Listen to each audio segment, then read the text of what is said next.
Everybody, and welcome to the Libby Book Club for WA. I'm David Allan-Petale, your host tonight, and my guest is author Sharron Booth. We're going to be talking about her wonderful debut book, The Silence of Water. Before we get into it, though, I'd just like to acknowledge that I'm broadcasting to you tonight from the traditional lands of the Whadjuk Noongar people, and I pay my respects to elders past, present, and emerging. Now, the format of tonight is very simple. We're going to be talking to Sharron about her wonderful book, but you can join us in the chat. You can ask Sharron any question that you like about writing and life, about the book itself, about the characters, about the themes, and I'll weave them as naturally as I can into the conversation. And our conversation tonight is, of course, through the sponsorship of Libby, the Overdrive Australia, and the State Library of Western Australia. So thank you for joining this wonderful community event that we can all be a part of. Sharron, I've got to say, for me, this was a pleasure to read Silence of Water because it was my second time through. I know a lot of people who don't read a book twice, but I love to read books twice. So in coming to Silence of Water a second time, I found myself in a position where I knew what was going to happen, but new things kept jumping out at me. Can you tell us a little bit about what Silence of Water is about for those who are maybe halfway through it or haven't read it yet, and how you came to write it? Thanks, Dave, and thank you, everyone, and thanks to Libby for the opportunity. It's great to be able to connect. The Silence of Water is essentially about it's a family story about a young girl called Fan, who is growing up in an idyllic life in Adelaide, and she is rather angry about the fact that her mum, Agnes, one day announces that the whole family will be moving to Freemantle in Western Australia to take care of Agnes's dad, an old elderly man called Edwin, Fan's grandfather, who has never been mentioned in the family ever before. Suddenly their lives are being uprooted. And Fan's pretty angry with Agnes about the move, and so she kind of forms a bit of an alliance with her granddad.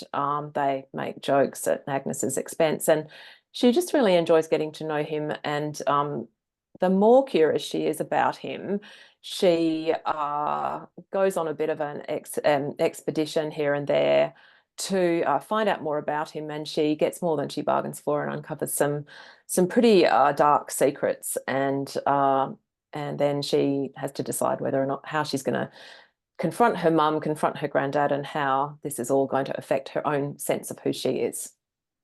It's a book of and beaches. It all happens at the beach, pretty much. Yeah. Let's say let's have a chat about the cover. Yeah. Because the Silence of Water, the river, the Swan River, the ocean, it plays a very significant part. But yes, this is a young woman at the edge of something that's quite mysterious. Yeah. This is the theme that we're going into deep water here, aren't we? Yeah, that's right. I kind of always had the beach is kind of my happy place, my thinking place, I suppose. And it was this book is based on quite a lot of historical research. All of the characters in the book were based on real people who really lived, a real family, and real events. And as I was researching the novel, I found that the family lived very close to a wonderful place called Semaphore Beach in Adelaide. And when I went to Semaphore, that was really the kind of aha moment. That was the really big moment for me. This magnificent beach, this amazing jetty. And it was one of those writer moments where I just saw in my imagination this young girl running over the dunes and plunging into the water. And that was how Fan arrived in my life. And it all really came from there. The story kind of rippled out, I suppose, from that creative moment, along with the historical research that I had done. And you say it is based on real people and real events, particularly Edwin Salt.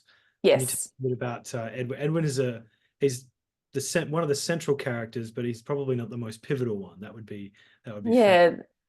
That's a really good way of describing Edwin. He's not a particularly likable guy.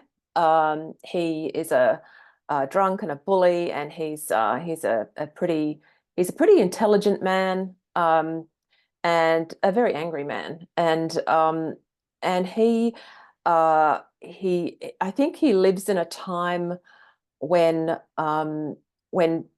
he, men could get away with doing things that perhaps couldn't have gotten away with now.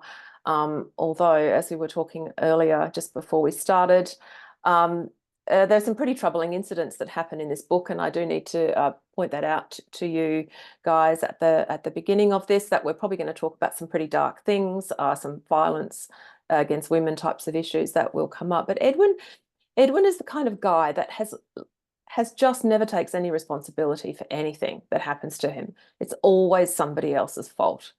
And he thinks he kind of gets away, and he actually kind of does get away with a lot of really, really bad, questionable behavior. But finds himself alone. He is kicked out of his house, what he sees as his house, by his third wife. Really? He really does have no sense of personal responsibility whatsoever. And it is from a very unlikely source that he is finally held to account for his deeds in his life. There's a wonderful line right at the beginning where I think it's Fan and George, her husband, are talking about the aunt writes to them and says, you know, you need to take him on. Yeah. She says, don't you mean take him in? Yeah, that's right. Take him on. That's it. His baggage. That's right. That's what happened. I think the actions that obviously, it's fiction based on the research, and from the research it was really clear that he just never, everything that happened to him in his life was always somebody else's fault. And he was a man who began with all kinds of advantages. He was originally a tailor in the trade, but he elevated himself to the clerical classes, which in the Victorian times was a really big deal. He could have had a really, really bright future, but he pretty much destroyed everything that came his way and blamed everyone else for it. He's darkly fascinating in the sense that, like you say, he's extremely selfish, but he's convinced that he's good. He's convinced that he does the right things, and he is. Yeah, that's true. His obsession with telling his version of the story. Yeah. Well, it was difficult. Edwin is not a likable guy, and as I think as any writer will tell you, it's hard to write about people who are really, really unlikable. I didn't like him. I didn't like spending all of that time with him. Based on what I found in the research, I tried to be true to the research in the writing without making excuses for him. It wasn't going to be about making an excuse for bad behavior. But I did feel as a writer that he was so difficult as a human to spend all that time with, that I felt that I was going to make sure he got his comeuppance in the end, and that kind of helped with the writing of it. And I tried to kind of balance that, because people are good, people are bad. We all have all of those multitudes within us. We don't all commit terrible crimes. We don't all hurt people. We don't all lie. To that extent. So I just tried to tread a balance between what I knew from the records, what I understood with a contemporary researcher's eye over some of those records, what was really going on, and put those three people in a room, Edwin, Fan, and Agnes, and throw in a grenade and see what happened. Was kind of the way it began, actually. Yeah. That's a great way to put it. And I was going to say, thank goodness for Fan. You know, she's a firebrand. She has this wonderful freedom to her and a desire. Yeah. She wants to live her own life and she wants to do her own thing. But this Edwin Salt comes along, and then the curious and empathetic part of her wants to uncover his secrets. It was really interesting. To follow. It's like a sleuthing story. You know, we're looking through the records with her, kind of thing. That's it. Kind of. I think that was a good way from a writer's point of view. It was great for I loved being able to take the reader on that journey with Fan. So the story unfolds. The reader's finding out more about Edwin and about her own mother. The reader's finding those things out with Fan. And I thought that was really cool, because the reader gets to share that those moments with Fan, and the reader gets to look at Agnes and look at Edwin in different ways, and Fan's got the readers on her side, I think, cheering her along as she goes where she just is a bit nosy, but it really, you know, she gets more than she bargains for. She really does. And also very interesting and empowering to have a woman doing the sleuthing in a time when that probably wouldn't be as easy if you like if like a man looking through records or making these inquiries. This was someone who very bravely took on this duty to find out what is Edwin's real past. I think that Fan, I think she just kind of starts out just a bit nosy, and because she is just she's a curious girl, and she's smart. She's really smart, and she wants to break out of those strictures that certainly her mother would have had as a growing up. But she just doesn't understand what she's getting herself into when she starts asking questions, and she ventures into some really dangerous for young girl places without really, she goes into the pub, she does all sorts of things that in this guileless way, because she just wants to know, and she just wants to, she's looking at her mother in a whole different light. I mean, I've always seen this as a mother-daughter story. I think it even though there's quite a lot that's going on in terms of the other family secrets and relationships, I have always felt that the heart of this story is Agnes and Fan and their negotiating of their relationship. And she's looking around going, what the? We didn't know about this man. All of a sudden, he's in our house. We're all living together in this really tiny house. There isn't enough room, both physically and metaphorically, for everyone. And that's a nice place as a writer to start with all that kind of tension, and with a really angry teenager that nobody can control, is a really nice character to be spending time with as a writer. She did lots of things that surprised me.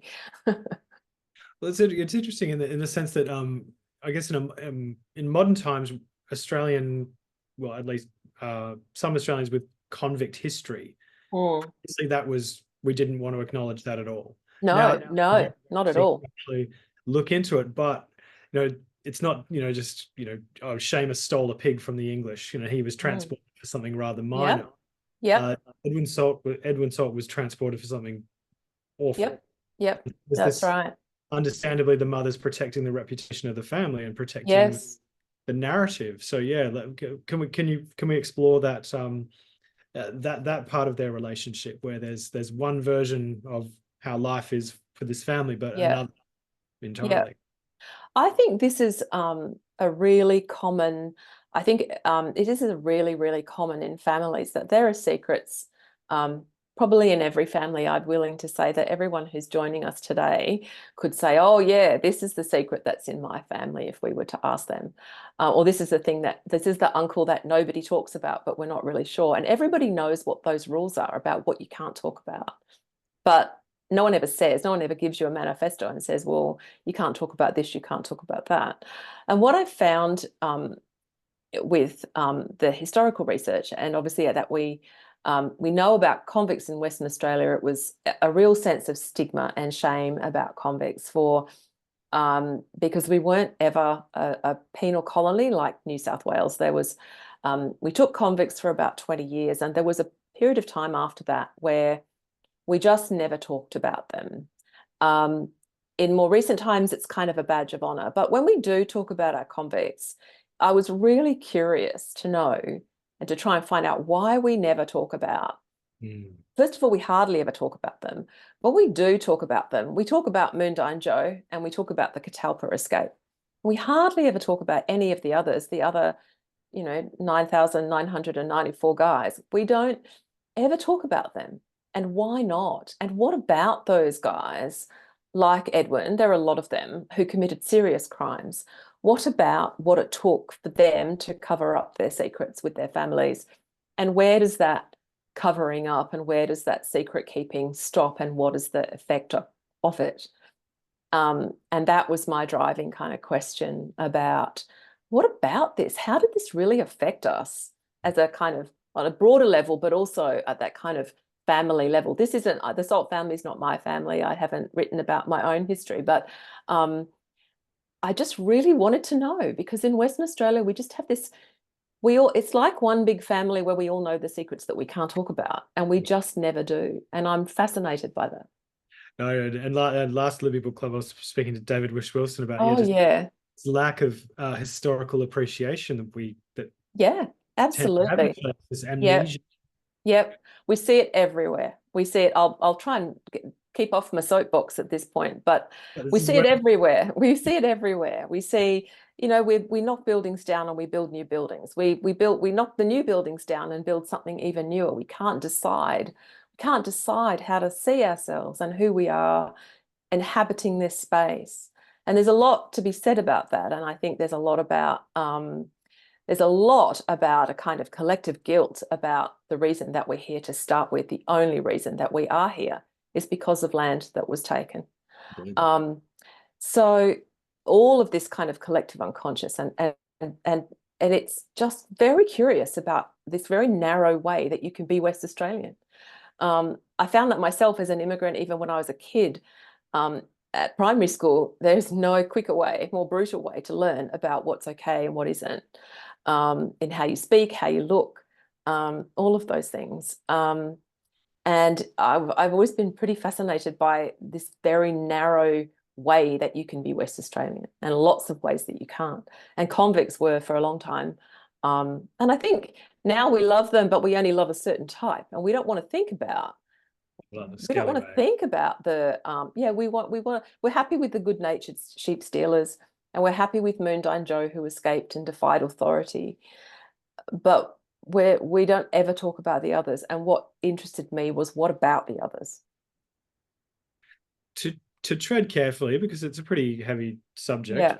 What I really I found really interesting is that fans sleuthing her exploration, it's not just about how the system punished Edwin by transporting him. It's about how it almost it covered up for him in what he actually did. The system itself cuts both ways if you're a man. There's all these systemic reasons that you can do certain things, but also get away with certain things. Yeah. And if you're a woman, you're just pushed to the side. And This, yeah.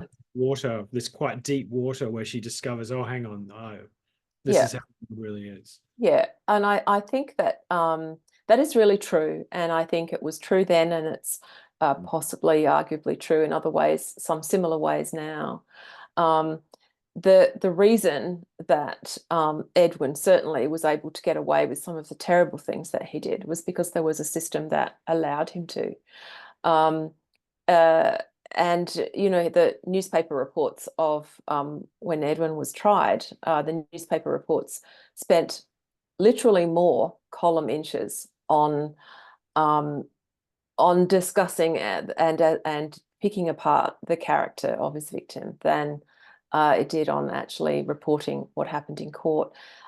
Journalists were sympathetic to him. He was described as an unfortunate man because he had this terrible burden of this family situation that he, as if he didn't deserve this kind of terrible situation to be in. So the system was very definitely weighted in favour of him getting away with all of the things that he got away with.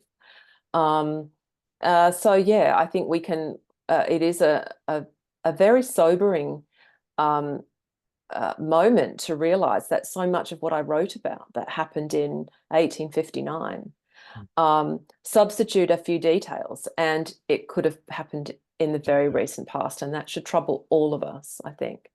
Absolutely. And so that strong sense of place, East Perth, Freemantle, down by the river, the buildings, the places, we live in the bones of colonial Perth and Victoria. Yeah. The way the streets are laid out, the names of places, and yet modern, but it was, I hate to use the phrase, but it was like reading a ghost story as well. Okay, that's really interesting. Yeah. I felt, okay, I'm back in the past now. These things are based on things. There was a really strong connection there that this could have happened right now, and also it happened back then. Yeah, I think that's what I think that's when you're writing historical fiction, I think that's what you've really got to aim for. You don't want to put people in a time capsule. I think good for me, good historical fiction, it is always about a conversation that we're having now about who we are. It's not about something that is under glass in a museum somewhere.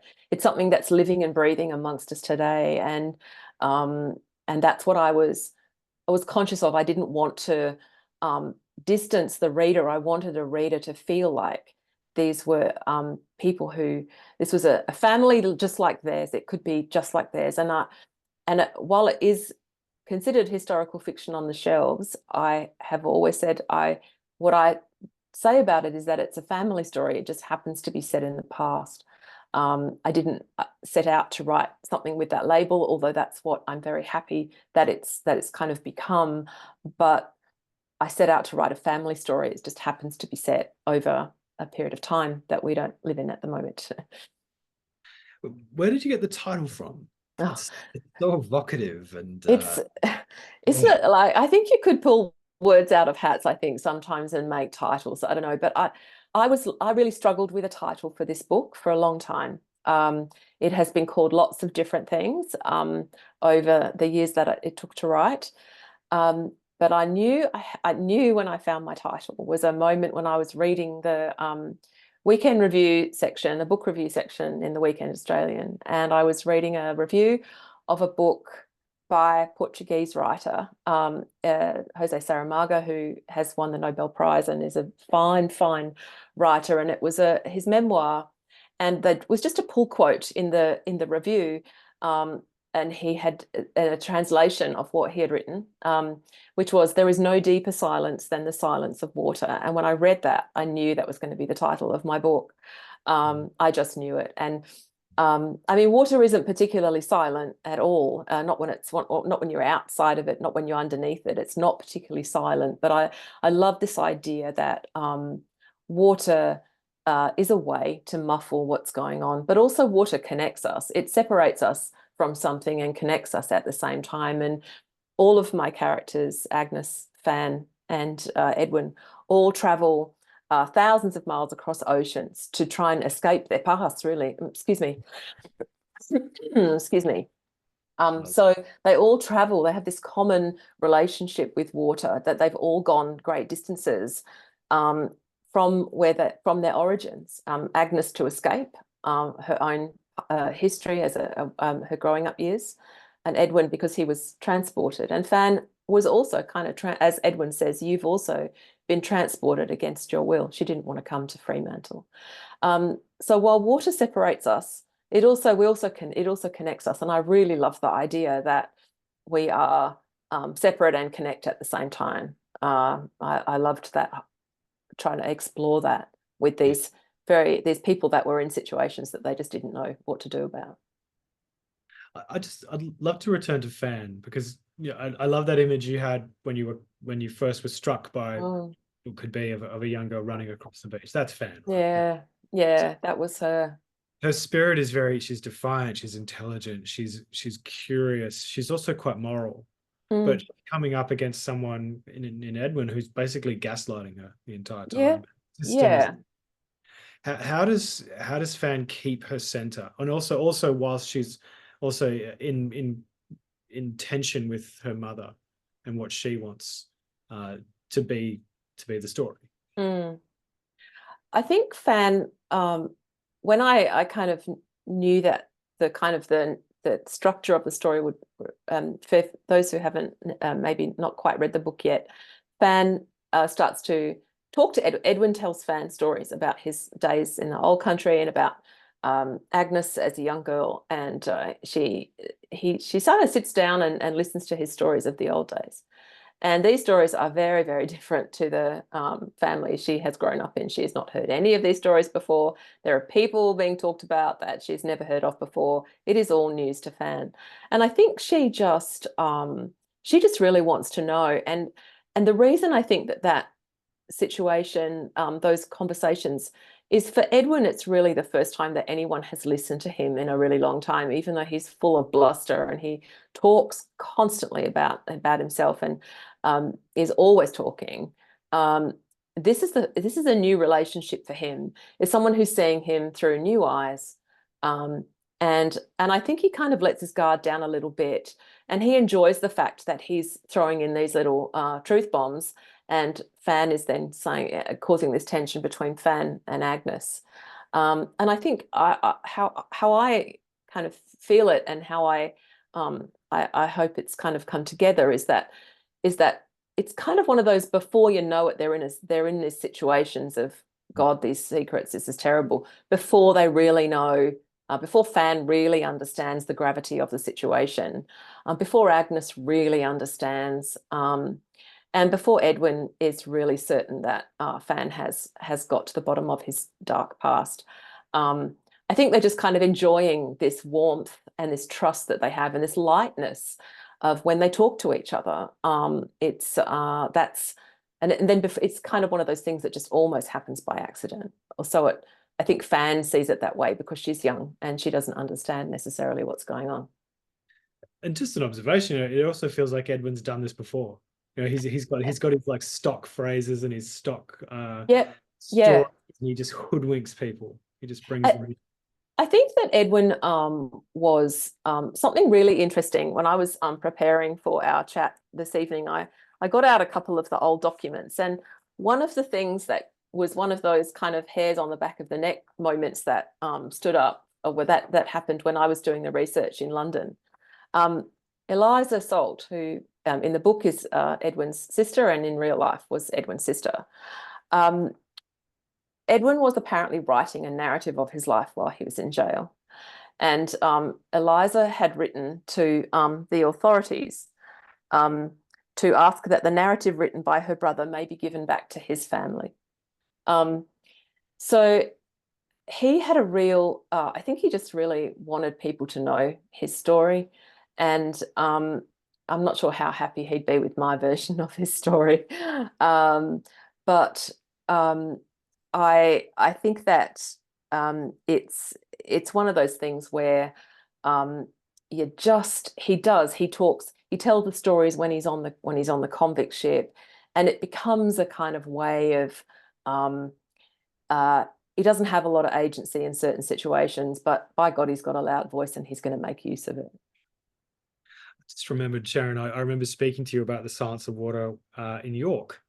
Yes, we did. Yeah. Years ago. But York itself is, it's a haunted sort of place. Yeah. Buildings, but you emigrated from England when you were as a young child. Yeah. So do you have an attraction to the sort of more colonial or settler English buildings or places in Perth, because they have a kind of, there's an eminence to them, there's a kind of a power to them, or what's the fascination there? I think it's a really interesting question. When I came here, we lived in a town that was a spa town. We were not living in the posh end of this town. My electrician dad and 4 kids and my mum. But I think what fascinates me about this is that when people move countries, when they're transported or they go thousands of miles away. And David, you might have something to say about this as a traveller, a very keen traveller, about what might have connected you to home while you were away. But I think when those buildings and the things that people put down, that the settlers, invaders put down, those buildings, they recreated a sense of what they understood home to be. And the interesting part about the architecture of Freemantle, for example, is that the prison warders' cottages on Henderson Street, which I think many of you might know, have seen, they were all built, these tiny terraces all joined together, because that's what was understood to be a home for the working classes, even though there was a lot of space to build dwellings. So I don't think I have so much a fascination with, I think what I am really fascinated with is an idea of what it means to put down roots somewhere new. And I think buildings are part of that. I think that as someone who was old enough to feel losses when I left the UK, I think I did personally gravitate towards situations, towards views, towards places that I felt could reconnect me to something that I had felt a terrible disconnection from.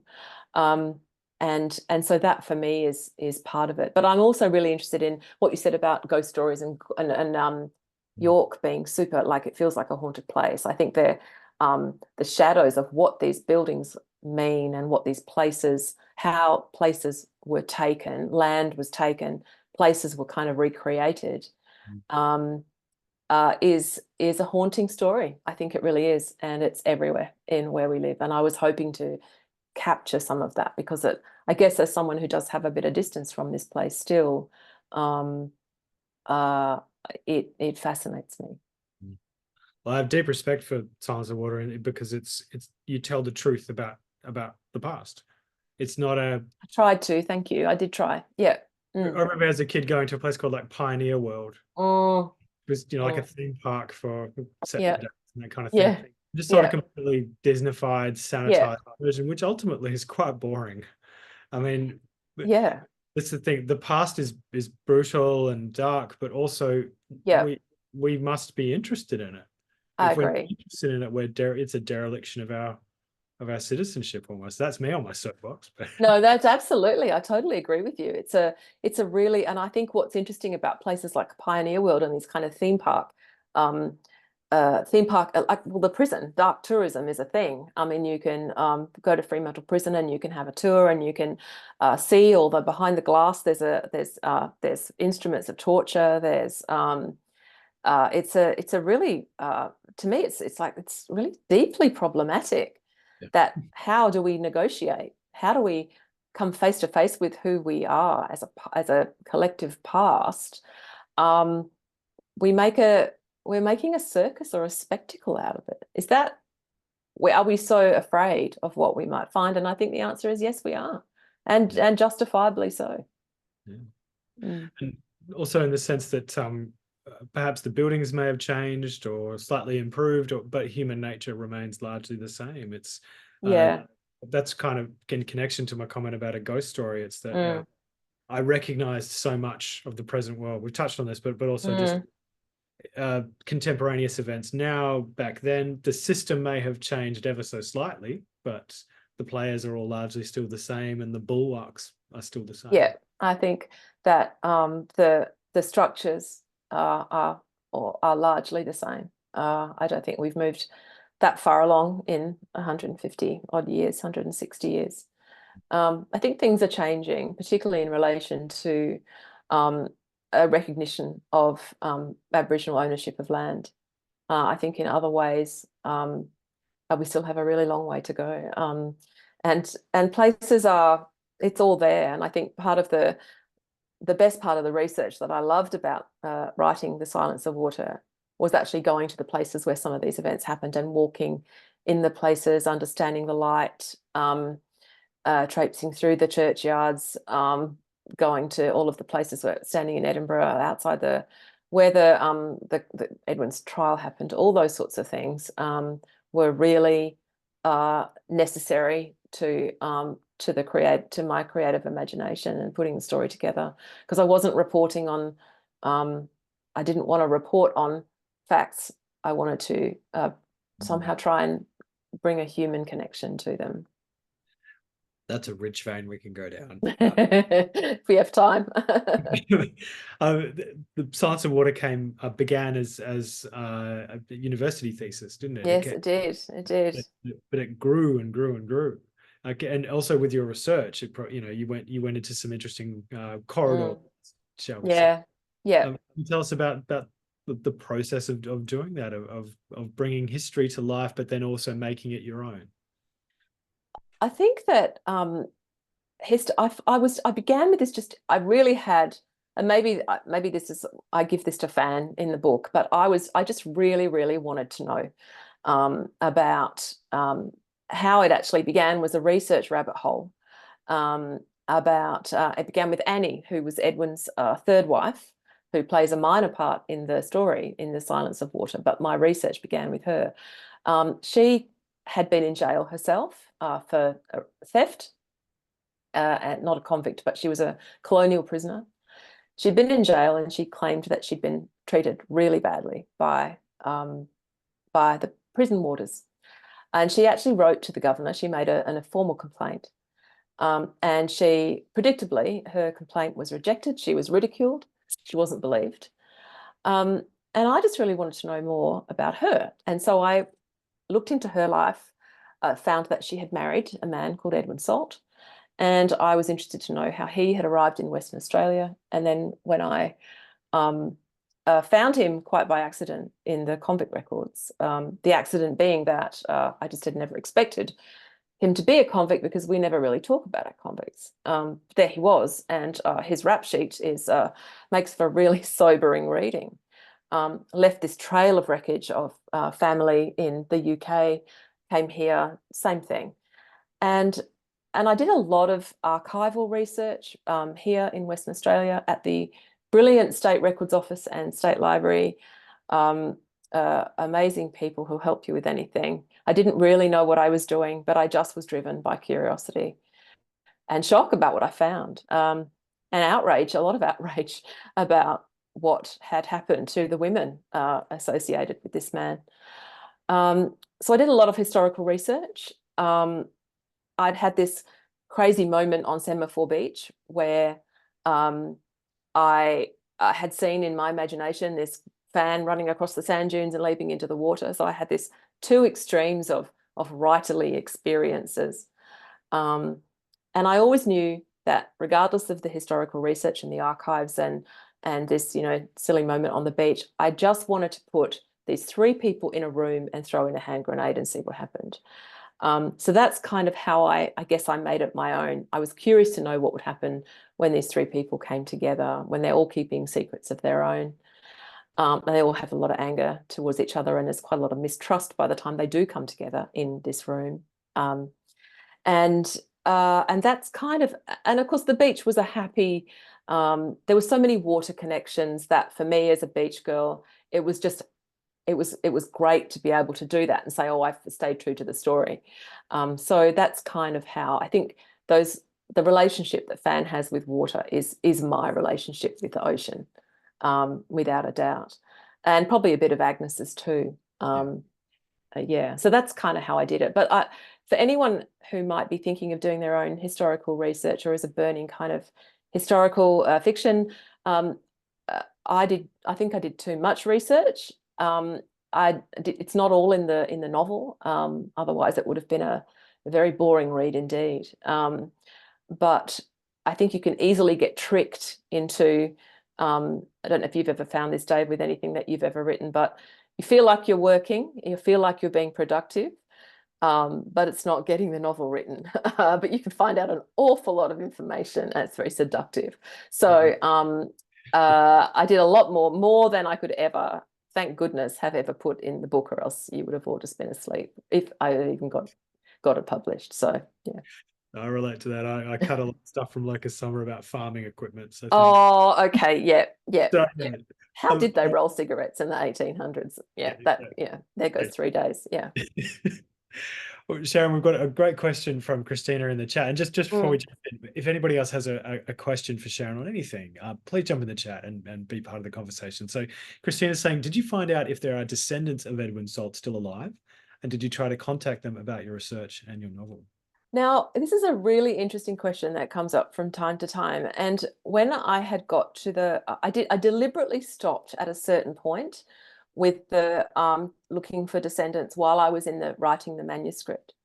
And I did that because I stopped because I found that once I had solved the problem, once I'd filled in the blanks with a lot of the research, my interest in writing about that particular side of things completely evaporated. Once I knew, I was done. So I wanted to leave enough of the blanks not to follow through too much into truth, into the real life. But having said that, when it came time for publication, I had a conversation with my publisher about this, and we talked about it. And we did a little bit of looking to see if there was, Donald Trump might have been related, or if if there was anyone in a public arena who might have had who might have had some understandable maybe claim to the story, or where it might have felt like we needed to talk to people or something like that. But in the end, we didn't find anybody in that sort of public arena. A lot of the children seem to have emigrated and disappeared. I'm a pretty good researcher, and I sort of went through some due diligence and couldn't find, but obviously there will be descendants of Agnes's children around.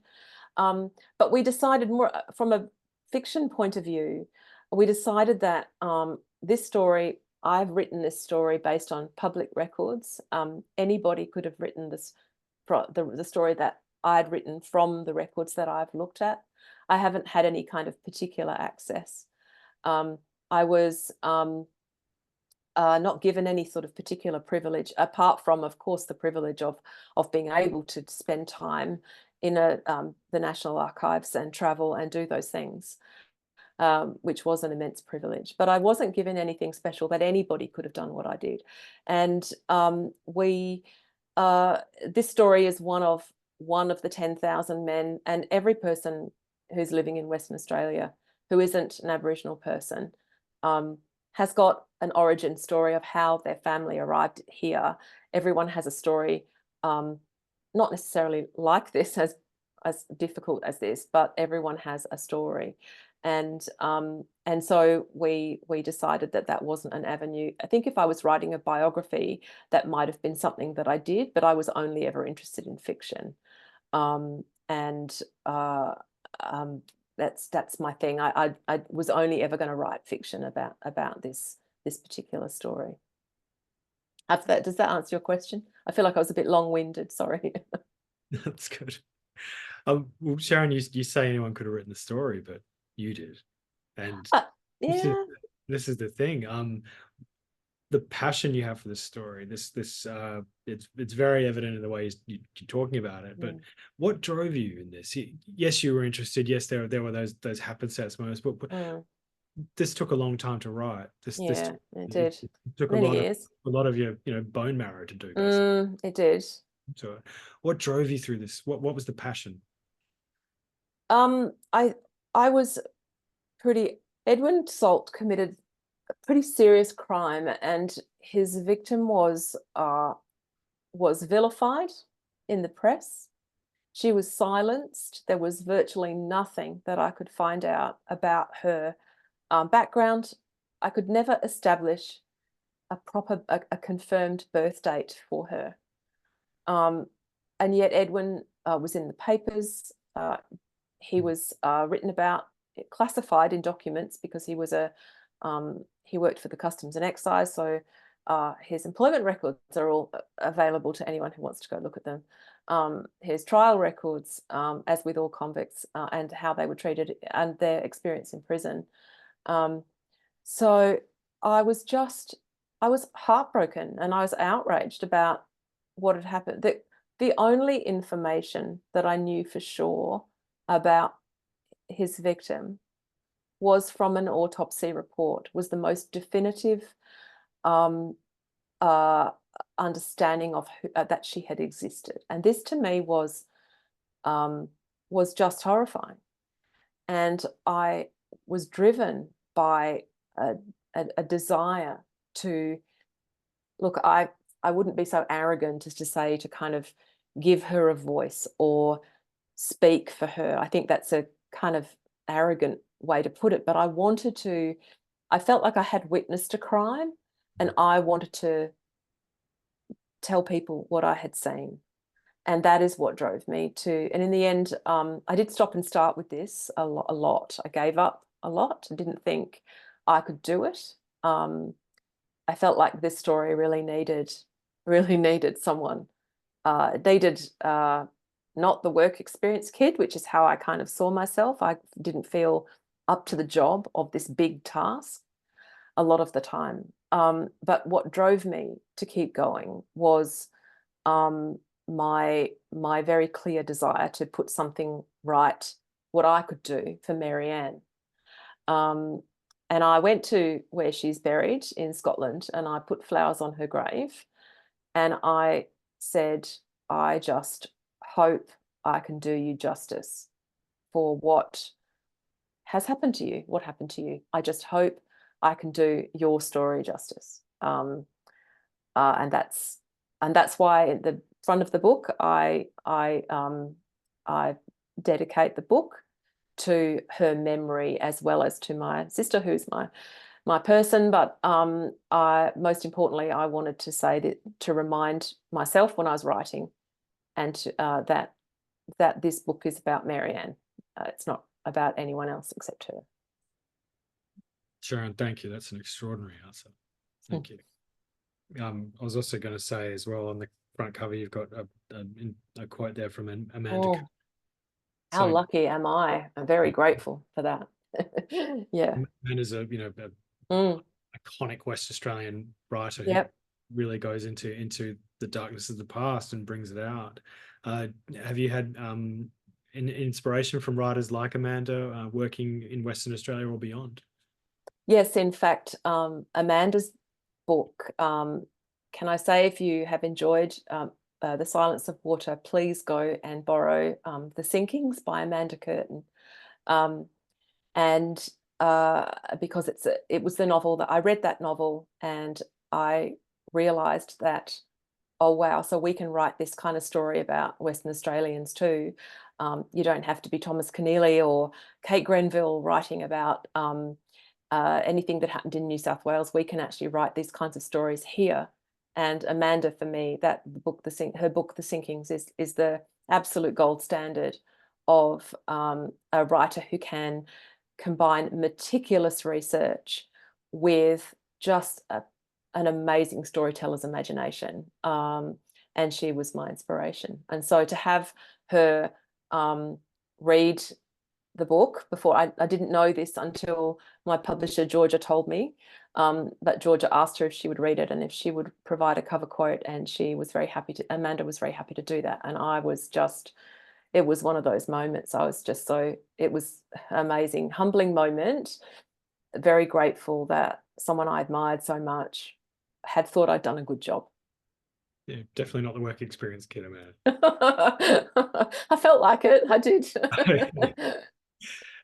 Sharon, we've got another question here Yes. from who says, are you currently researching another book? Is there another one in the works? Thank you. I am writing another book. It's not historical fiction, but it is kind of historical adjacent. It's a contemporary story, but it does have historical elements, because, as you've probably heard from me banging on about some of these issues about colonial occupation and how we see ourselves as West Australians, this is my kind of soapbox area. So I am writing another book, and slow going, but it's always slower than you want it to be. Isn't that right, Dave? But I'm enjoying the writing of it, and I'm hoping that I'll get to the end of it pretty soon. Thank you. Before I jump to the next question, I want to ask you a kind of music geek question. Oh, please do. I was hoping we would get to talk music at some point. I know you love the Triffids. Yes, I do. I do. You write beautifully about the Triffids. Oh, thank you. Chats about it. The Triffids inspire me a lot too. But okay. That salt encrusted, sun-kissed sound that they evoke, and it's so definitively West Australian. Did you draw inspiration from that in the way you wrote about water, and the way you wrote about history, and the way you wrote about place? I absolutely did. In fact, I quote from several Triffid songs in my PhD academic essay, along with local band the Kill Devil Hills. I was again, he writes, David McComb wrote so beautifully about the sea and about who we are, and a lot of it's kind of pretty on the outside, but you pick apart some of those lyrics and it's pretty uncomfortable reading. And so I got a lot of inspiration. There was a time in my life I was driving to the beach quite a lot, and I listened to Born Sandy devotional on those trips to the beach, up north and back again. And it is one of those records that's just part of the DNA of anyone who grew up when I did, I think, in Perth. And to answer your question to me earlier, that album, when I was overseas a lot, I Yeah. listened, and that's what. Okay. Yeah. Yeah, nothing else. It really is. It's the sound of the ocean here, I think, Born Sandy devotional. And I was very inspired, and because I think song lyrics are as good as any kind of poetry, any kind of, poetry. Why aren't we studying them? We should be doing more of that, I think. Thanks, Sharron. It's good. Sorry, off on a tangent there. That's good. It's good. And Erin's got a question. She says, "Such a great show to listen to." Thank you, Erin. Oh, thanks, Erin. I wonder if you'll be able to leave these characters behind and throw yourself into another project, or will they continue to stay with you and influence work on in the future? That is a fantastic question, because I've been grappling with this. And Dave, I'd be interested to know also from you if you have had this experience. I have found it really difficult to let go of certainly Agnes and Fan. From a practical point of view, when a book comes out, I spent most of 2022 talking about this book, which was wonderful to have that opportunity to connect with readers and share the story. And questions that come from people are always amazing. Everyone has a different experience. But it was very hard. I did no new work in that year because I was really focused on talking about The Silence of Water. And the story was just part of me by then. And in the intervening time, I have actually found it really difficult to let go of that story and start something new. It is hard to be a beginner again. The Silence of Water took me years. I didn't ever, there wasn't ever a moment where I felt I'd nailed it at all. This is just part of the road of writing, as I've learned. Now I'm starting something new.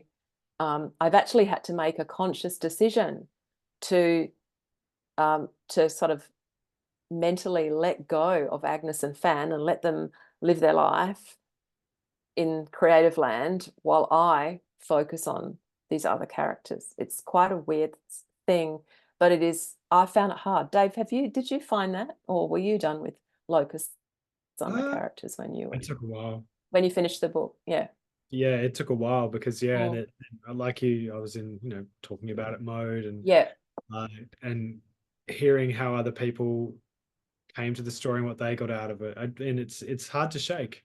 It's hard. And I picked up I call them the A project and the B project. I always have one of them. I kept looking over. But I do have one character who stays with me, Sterlo, who's I actually loved Sterlo. I loved him. He kicks me in the butt. So it's like planning agency just goes, yeah. And I think what's interesting about that too is that I can't believe I feel like it's, for me now, The Silence of Water is a place of comfort and safety. Whereas when I was writing it, it was just a complete white knuckle ride from beginning to end. Whereas now it's like, I can talk about this and I can feel really comfy and good about this. But what about this scary unknown place over here? Can I do that? I don't know. So I'm right back in that beginning uncertain space, and it's hard. It's hard. But I'm not working on a sequel, if that's was part of the question. I'm leaving those characters to their lives, and I'm working on something new. But I wish they would. I'm getting better at just putting them aside while I work on embracing the uncertainty of working on something new. Well, can I ask what sort of reactions you've had to The Silence of Water now that it's been out? People have been engaging with it. What are some of the things that have really touched you or made you think? I have had a lot of people tell me that they just love the characters and that the characters stayed with them after they finished reading. And for me, that is what I love about a great book. I love it when a book just takes my heart out, throws it around the room, and just leaves me feeling a bit different. And then I think about I think about those characters afterwards. I feel like I've shared something with them. For me, that's what makes a good book. And if I've managed to make someone feel something, that's really what I'm interested in. So that's really kind of, I've had that's the comments that I've really felt have touched me, and from people who I respect, both writers and non-writers, is really important. I've had amazing feedback from writers that I really respect. And for me, that's a big deal, because I just want to keep getting better as a writer. That's why I'm doing it. I just want to keep getting better. And yeah, and the sense of that people saying who hadn't been to some of the places, telling me that they felt that they got a real sense of those places, both here and overseas. Friends and readers telling me that they felt that they knew the places that I'd written about, and that was really important to me too, because place is really where I start. It's all about place, really, for me. Running on the beach. Yeah. Sharron, we're getting hard up for time. We've got about 4 minutes left. So if Okay. anyone has another question for Sharron in the chat, please jump in now. Thank you, Jocelyn. So she Oh, says, thank Sons of you. Water, great read, Sharron. Congratulations. Oh, thank you. Thank you, Jocelyn. Thank you. There you go. Thank you, Jocelyn. Well, I love to end with a question like this. So I'm sorry I didn't ask you to read your extract, even though. Oh, that's all right. That's okay. I'm not sure I could look and read at the same time. It would have completely thrown me off. What are you reading right now? What's on your bedstead? What's on your pile of shame or your pile of... I have a TBR shelf now.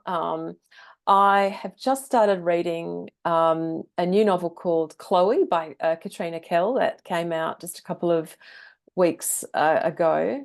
And I've also, because I tend to have a non-fiction and a fiction, and I've got Killing for Country by David Marr is my main read.